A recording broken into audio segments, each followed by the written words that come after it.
तेरा कर्मयोग में ही अधिकार है, वर्तमानकालीन फलों में कभी भी नहीं।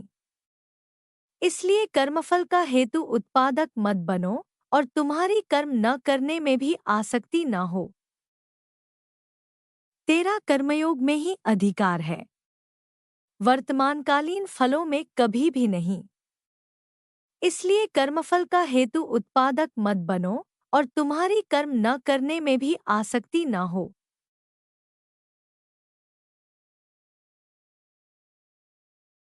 हाँ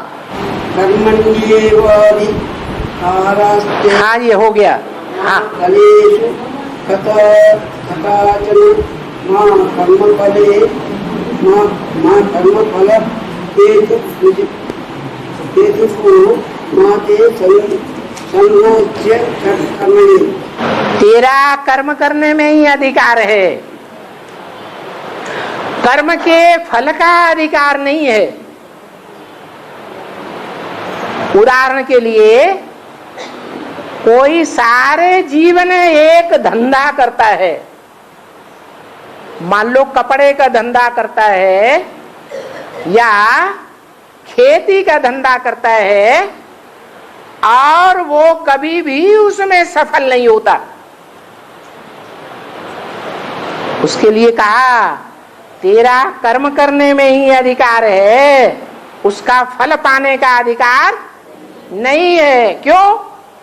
क्योंकि जो कर्म तू कर रहा है उसका कनेक्शन पूर्व जन्मों से है।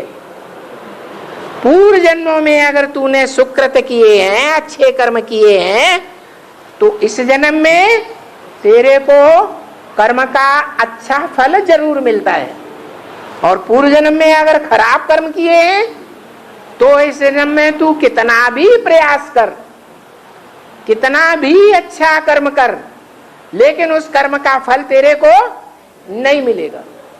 इसलिए कर्म करने में ही तेरा अधिकार है, उसका फल पाने के लिए तू लड़ाई झगड़ा भगवान से मत कर कि मैंने इतनी मेहनत की और सारी जिंदगी मेहनत करने पर भी मेरे को कुछ भी प्राप्त नहीं हुआ।